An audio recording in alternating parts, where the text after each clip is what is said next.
जय श्री हरि भक्तजनों, जय श्री नारायण भक्तजनों। आप सभी का बहुत बहुत स्वागत है मेरे YouTube चैनल जय सनातन धर्म में।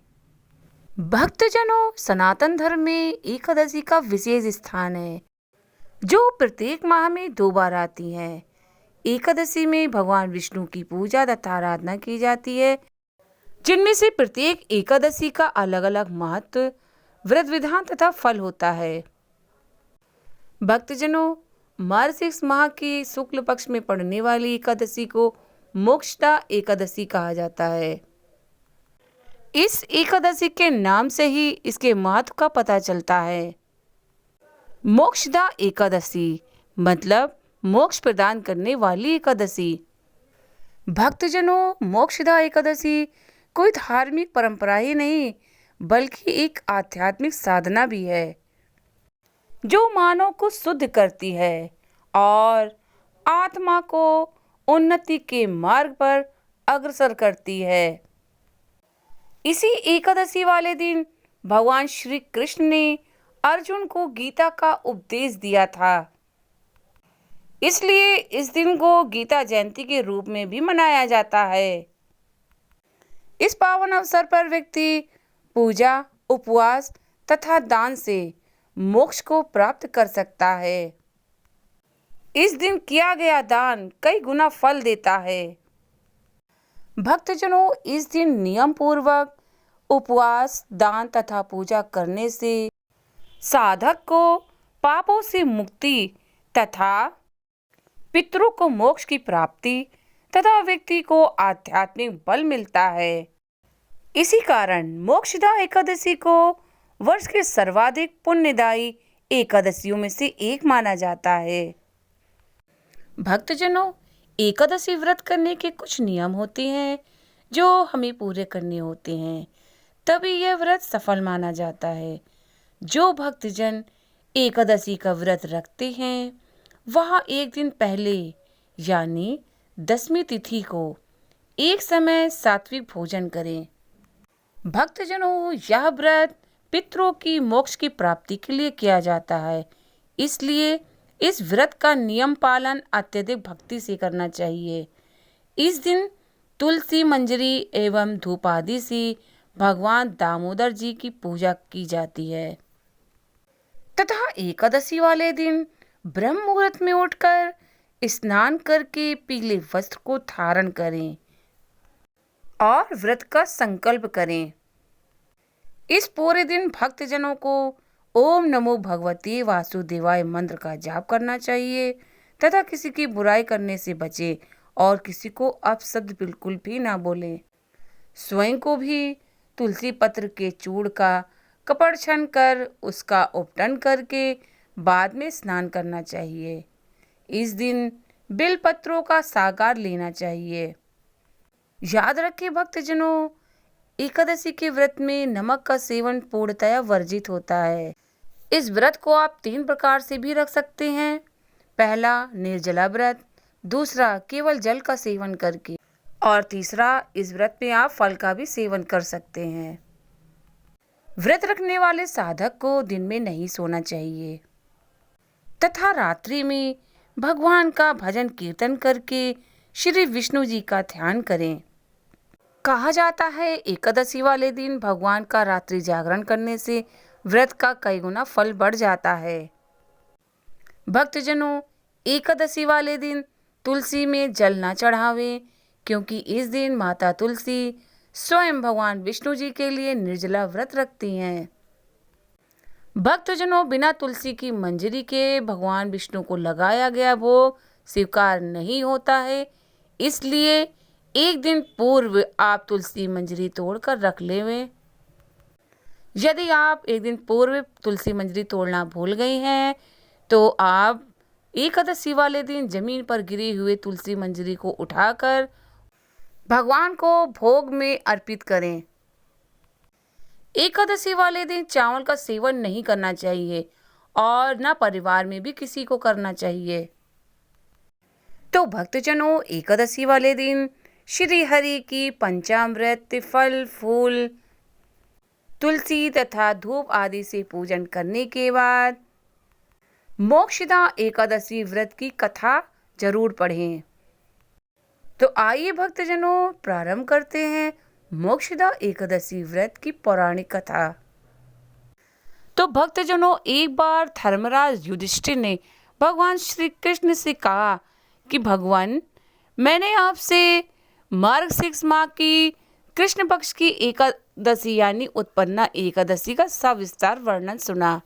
अतः आप मार्गशीर्ष महीने की शुक्ल पक्ष की एकादशी के बारे में विस्तार से बताइए कि इस व्रत का क्या नाम है, इसके व्रत का क्या विधान है, इस व्रत को करने से क्या फल मिलता है और इस व्रत को करने की विधि क्या है, सो विस्तार से मुझे बताइए। धर्मराज युधिष्ठिर की बात सुनकर भगवान श्री कृष्ण कहते हैं कि हे राजन, मार्गशीर्ष महीने की शुक्ल पक्ष में पड़ने वाली एकादशी का नाम मोक्षदा एकादशी है। यह व्रत पूर्ण रूप से पितरों को मोक्ष प्रदान करने वाला तथा चिंतामणि के समान सब कामनाओं को पूर्ण करने वाला है, जिससे आप अपने पूर्वजों के सभी दुखों को दूर कर सकते हैं। इस व्रत का महत्व मैं तुम्हें सुनाता हूँ, तुम ध्यान पूर्वक होकर सुनो। गोकुल नामक नगर में बैखानस नाम का राजा राज करता था। उसके राज में चारों वेदों को जानने वाले ज्ञाता ब्राह्मण थे। वह राजा अपनी प्रजा को पुत्र समान मानता था। एक बार राजा ने रात्रि में यह स्वप्न देखा कि उसके पिता नरक के द्वार में हैं।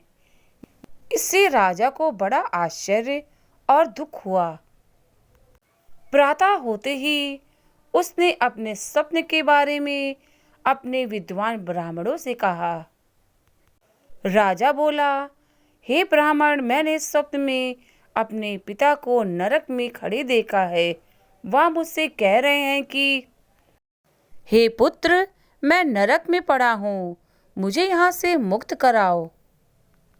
हे ब्राह्मण श्रेष्ठ, जब से मैंने ये वचन सुने हैं तब से मैं बहुत बेचैन हूँ और मेरे हृदय में बहुत अशांति हो रही है। अब मुझे इस राज्य, धन, पुत्र, स्त्री, हाथी घोड़े किसी में भी सुख प्रतीत नहीं होता। मैं क्या करूं? इस दुख के कारण मेरा पूरा शरीर जल रहा है। अब आप कृपा करके मुझे कोई तप, दान, व्रत आदि ऐसा कोई उपाय बताइए जिससे मेरे पिता की आत्मा को मुक्ति मिल जाए। उस पुत्र का जीवन व्यर्थ है जो अपने माता पिता का उद्धार न कर सके। एक उत्तम पुत्र जो अपने माता पिता का उद्धार करता है वह 1000 मूर्ख पुत्रों से बेहतर होता है। जैसे एक चंद्रमा सारे जगत को प्रकाशमय कर देता है, परंतु हजारों तारे नहीं कर सकते। ब्राह्मण, हे राजन, यहाँ पास ही भूत, भविष्य तथा वर्तमान के ज्ञाता पर्वत ऋषि का आश्रम है। वे आपकी समस्या का समाधान जरूर करेंगे। ब्राह्मणों की बात सुनकर राजा मुनि के आश्रम पर गया। उस आश्रम में अनेक शांत चित्त योग और मुनि तपस्या कर रहे थे। उसी जगह पर्वत ऋषि बैठे हुए थे। राजा ने ऋषि को साष्टांग प्रणाम किया। ऋषि ने राजा से कुशल मंगल पूछा। राजा ने कहा, सब कुशल मंगल है ऋषिवर, परंतु मेरा चित्त अशांत है। राजा की बात सुनकर पर्वत ऋषि ने आंखें बंद की और भूत विचारने लगे। फिर बोले, हे राजन, मैंने योग के बल से तुम्हारे पिता के कुकर्मों को जान लिया है। उन्होंने पूर्व जन्म में कामातुर होकर एक पत्नी को रति दी और सौत के कहने पर ऋतुदान मांगने पर भी नहीं दिया। उसी पाप कर्म के कारण तुम्हारे पिता को नरक में जाना पड़ा। तब राजा ने कहा, हे मुनिवर, इसका कोई उपाय बताइए। मुनि पर्वतराज बोले, हे राजन, आप मार्गशीर्ष एकादशी का व्रत करें और उस व्रत का पुण्य अपने पिता को संकल्प कर दें। मुनि की बात सुनकर राजा महल वापस आ गया और अपने कुटुंबियों के साथ मिलकर मुनि के कथनानुसार मोक्षदा एकादशी का व्रत रखा। इस उपवास का पुण्य उसने अपने पिता को अर्पण कर दिया, जिसके प्रभाव से उसके पिता को मुक्ति मिल गई और स्वर्ग में जाते हुए उसके पिता ने अपने पुत्र से कहा, हे पुत्र, तेरा कल्याण हो। ये कहकर वह स्वर्ग की ओर चले गए। इस प्रकार भक्तजनों, मार्गशीर्ष मास की मोक्षदा एकादशी का व्रत रखने वालों के समस्त पाप मिट जाते हैं। इस व्रत से बढ़कर मोक्ष देने वाला कोई दूसरा व्रत नहीं है। भक्तजनों, इस व्रत को सुनने तथा पढ़ने मात्र से ही वाजपेय यज्ञ का फल प्राप्त होता है। यह व्रत मोक्ष को देने वाला तथा चिंतामणि के समान सभी कामनाओं को पूरा करने वाला है। तो भक्तजनों, वीडियो पसंद आई हो तो लाइक करें और चैनल को सब्सक्राइब करें और कमेंट में ओम नमो भगवते वासुदेवाय नमः जरूर लिखें। जय श्री हरि, जय श्री नारायण।